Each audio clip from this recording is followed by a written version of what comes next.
Je voudrais vous souhaiter la bienvenue au nom de l'intégralité des officiels qui sont présents. Je voudrais vous présenter Madame Yvette Hannet, qui est la vice-présidente du Conseil général du Morbihan, et en même temps la présidente de l'association ADECAM, l'association de dépistage du cancer du Morbihan. Monsieur David Roubaud, qui est le maire de Vannes. Françoise Célin, que vous connaissez tous, et qui est cofondatrice du collectif K. Et Jean-Marc Descottes, qui est le président du collectif K. Bonjour à toutes et à tous, Monsieur le Président Descottes, Madame la vice-présidente du Conseil général, chère Yvette, présidente de l'ADECAM, Madame Célin, régionale de l'État, heureux de vous retrouver ici, et puis un bonjour particulier à la présidente de l'association Faire Face Ensemble, l'association Vantaise. Très heureux de vous accueillir à Vannes, j'aurais préféré vous accueillir sous un autre temps, qui est un temps typiquement breton, mais c'est comme ça, et j'espère que vous aurez malgré tout le temps et le loisir de découvrir les charmes de notre ville. Heureux de vous accueillir à Vannes, effectivement, parce que c'est une problématique que les pouvoirs publics, ou que moi, en tant que président de l'hôpital, du CHBA, j'ai bien en tête. Les pouvoirs publics ne peuvent pas tout faire seuls. Ce sont des associations telles que les vôtres, les malades, les familles des malades seraient encore plus en difficulté.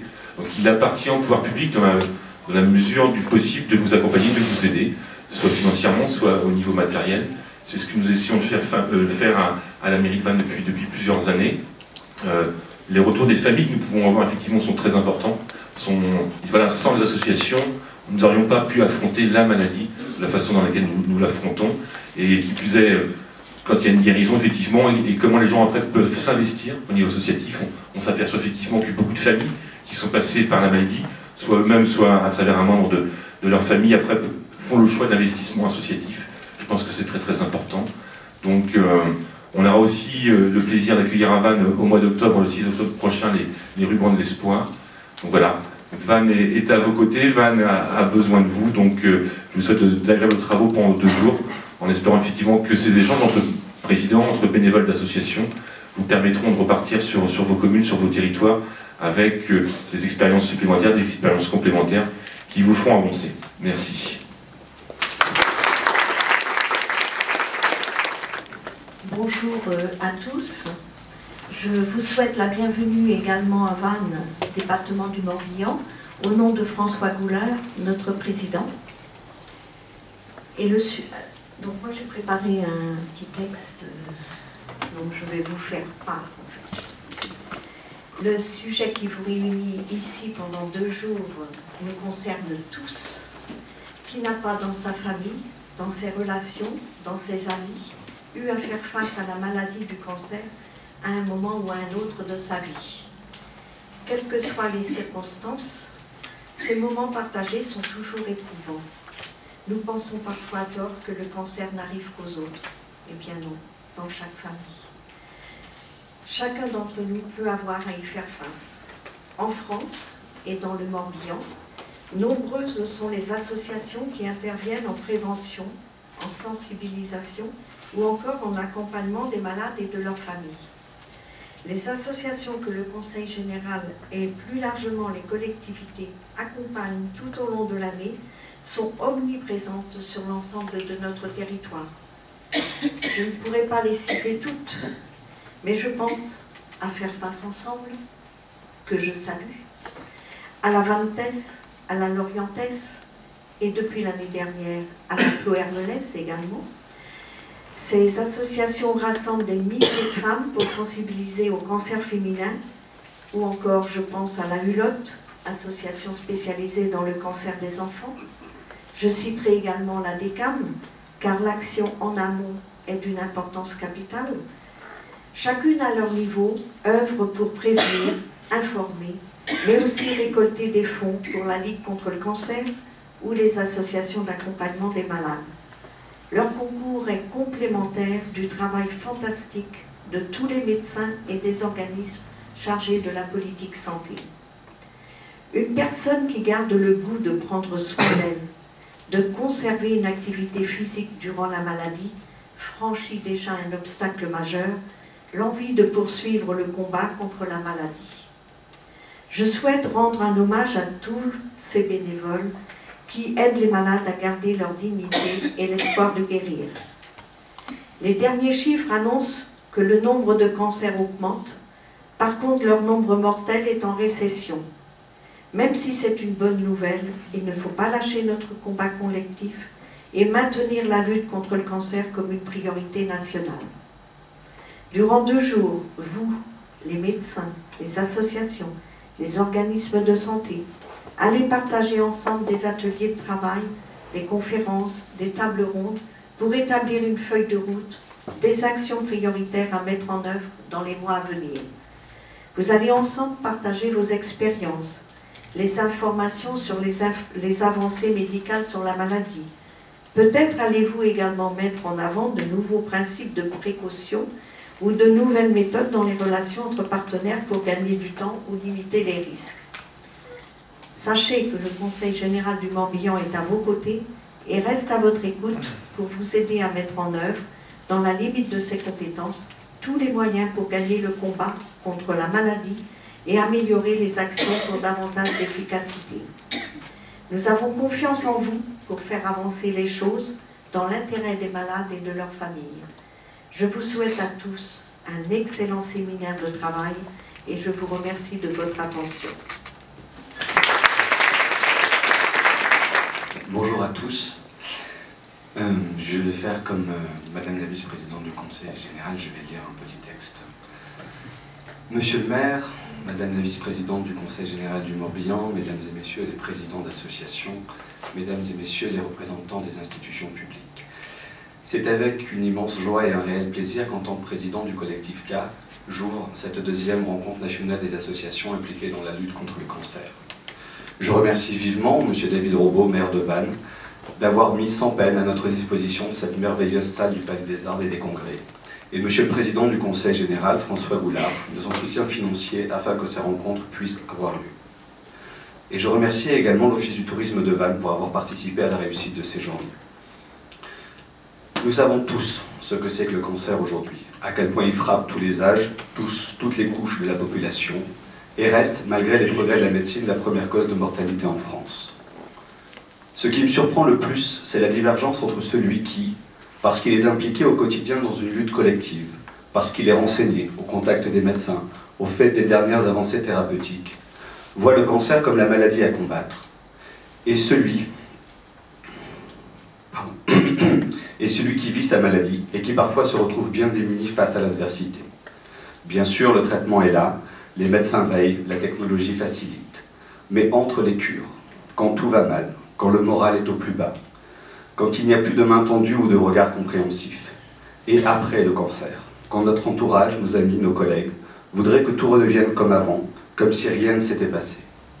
Bien sûr, tout le monde ne vit pas sa maladie de la même manière. Nous sommes tous uniques. Mais quand même, combien de patients nous ont raconté leur trouble de ne plus être perçus comme un être humain à part entière? Combien d'autres nous ont raconté leur désarroi face au milieu médical, devant une hiérarchie des symptômes, la tumeur contre la chute des cheveux? Soigner la maladie rime-t-il forcément avec traiter le patient au détriment de l'humain? Et c'est là, précisément à cette frontière, que tant d'associations prennent une place si importante dans le cœur de ceux qui sont touchés par la maladie. Et c'est là que toutes les bonnes volontés se rejoignent, non pas pour remplacer le milieu médical, mais pour pallier sa difficulté chronique à associer soins et soins de l'autre. Nous savons, parce que nous le vivons au quotidien, l'importance des actions que nous menons. Nous ne prétendons à rien d'autre que d'être un lieu de ressources pour les patients et anciens patients, un lieu pour eux, avec eux, par eux. Et puis si, nous prétendons quand même à autre chose, à bénéficier de la reconnaissance des institutions, à voir notre travail et nos projets soutenus, à porter nos messages, nos recommandations, nos conseils, car notre expérience vaut au moins autant que ce que racontent les livres. Et c'est bien la mission du collectif K que d'être ce relais, ce créateur d'une dynamique solidaire basée sur l'échange, la mutualisation des compétences de ses adhérents, et de tout mettre en œuvre pour donner plus de force, plus de moyens, plus d'énergie sur le terrain au quotidien, auprès de ceux qui en ont le plus besoin. Votre présence à ces 2e rencontres nationales des associations impliquées dans la lutte contre le cancer témoigne de notre envie commune d'apprendre, de partager, de s'enrichir les uns les autres. Elle montre aussi la nécessité d'être unis dans ce travail quotidien, invisible, mais ô combien important, de nous fédérer autour d'un désir commun qui est d'offrir aux patients une meilleure qualité de vie et plus de force pour reprendre le cours le plus ordinaire de la vie. Ces journées sont l'occasion de progresser ensemble, de rendre nos structures plus efficaces dans nos actions, plus en lien les unes avec les autres. Dans ce cadre, c'est un plaisir que d'avoir à nos côtés des partenaires impliqués et compétents, qui ne viennent pas forcément de l'univers de la cancérologie, mais qui œuvrent pour améliorer les prises en charge des patients et nous permettre de réaliser nos missions. C'est une chance que d'avoir su trouver des personnes enthousiastes pour nous soutenir dans cette démarche et impulser cet élan. Une chance, peut-être pas tant que ça. C'est d'abord et avant tout grâce à la constante, la vaillance, le courage de Françoise Célin, l'initiatrice de ce projet et la vice-présidente de l'association. On ne présente plus Françoise. Ces journées sont le fruit de son investissement sans limite, qui porte de tout son cœur ce collectif et son devenir. C'est elle, avant tout, qui nous réunit autour de ce magnifique projet. Et je tiens à la remercier, en votre présence, de cette énergie communicative qu'elle est capable de transmettre et de son empathie naturelle qui permet les rencontres et l'adhésion. Grâce à Françoise, le collectif est né d'un désir commun, d'une histoire à construire, de toutes ces merveilleuses rencontres que nous avons faites au fil des villes que la caravane du ruban de l'espoir a traversées. En quelques années, nous avons déjà tant fait, mais la route est encore longue. J'ai bien peur que le cancer soit toujours là demain. Mais nous avons fait le plus important, nous avons fait le premier pas. Restons unis, soyons solidaires, préparons-nous à remplir nos missions. Merci. Je suis assez émue parce qu'en fait, il y a 14 ans de ça, c'était ici, dans cette ville, que tout a commencé. Pour moi, le parcours associatif. Au mois de juin, l'annonce d'un cancer et la décision de prendre le chemin de se dire, eh bien, on va consacrer sa vie à lutter contre. 14 ans après, j'imaginais pas, il y a évidemment 14 ans, que je serais dans cette salle et puis que je serais là pour organiser les rencontres nationales. C'est un long combat et toutes ces personnes qui sont ici dans cette salle, on le mène tous et on a tous été touchés de près ou de loin et c'est vrai que, comme le disait aussi Jean-Marc et comme toutes les personnes autour de cette table, monsieur le maire, madame Anné, vous l'avez souligné, c'est un travail en commun qui doit être fait pour que justement on puisse être un petit peu plus fort. Et dans ce travail en commun, il y a vraiment un rôle important des associations, qui est le rôle d'apporter ce qui était peut-être quand Faire Face Ensemble a été créé en 99, était encore pas tout à fait aussi au goût du jour qu'aujourd'hui, parce que quand on est rentré dans les services, on nous a dit où vous venez prendre notre travail, les infirmières. Vous venez, et nous on avait juste ce sentiment qu'il fallait qu'on apporte un peu de douceur aux malades, qu'on n'avait aucune envie d'être des infirmiers ou des infirmières, juste des gens pour accompagner, pour faire que les choses se passent mieux. Heureusement, je vois qu'aujourd'hui, ce qui avait été mis en place en 99 et Faire Face Ensemble était vraiment pilote, et maintenant ça porte le nom de soins de support, mais nous on appelait ça, c'était des ateliers d'esthétique, de sophrologie, de kiné, et tout ça après ça a évolué et heureusement c'est rentré dans les mœurs et qu'on accepte un peu plus les associations. Mais combien on a encore de travail à faire pour que justement les associations soient reconnues, et ces petites associations, puisque là aujourd'hui on a des associations qui agissent localement, qui ne sont pas des associations, des grosses associations qui sont structurées sur tout le territoire. Et l'importance justement du collectif K, c'était de mettre ensemble ces petites associations qui apportent un soutien combien important sur leur territoire et faire que justement le collectif K leur permette de leur donner un lieu d'échange et de réflexion. Et que des associations de Lille comme de Aix-en-Provence puissent se rencontrer peut-être tout à l'heure sur le bateau et discutent entre elles de ce qu'elles font, et que ça va peut-être de là naître d'autres projets. Donc je suis très contente que voilà, en 14 ans, les choses se construisent petit à petit, petite échelle, un peu plus grande échelle et d'autres échelles, et là on a même des représentants d'associations de Belgique, donc voilà, on intéresse même au-delà de nos frontières françaises, et que je suis vraiment profondément convaincue que ce n'est que ce travail en réseau et ce maillage qui pourra permettre de changer vraiment les choses et le regard. Et comme le disait Jean-Marc, malheureusement ce cancer on va l'avoir encore sur le dos pendant un bon bout de temps, et que donc ces forces-là, il faut qu'elles s'organisent et qu'elles soient de plus en plus fortes. Donc on a aussi besoin du soutien des instances publics, des entreprises et des collectivités locales qui apportent là, localement justement l'aide et le soutien et la reconnaissance dont les associations ont besoin parce qu'elles sont nourries par ça. Voilà ce que j'avais à dire sur ces rencontres. Et le projet a été basé sur ce qui a été fait l'année dernière en première expérience à Nice, qui était notre premier galop d'essai. On s'est servi de cette expérience, on s'est appuyé sur ça pour justement construire un programme qui soit à la fois l'alternance entre des tables rondes, et là vous ne verrez pas des diaporamas, vous savez, comme on a l'habitude, hein, où les gens lisent leurs diaporamas, on se demande pourquoi on est venu là.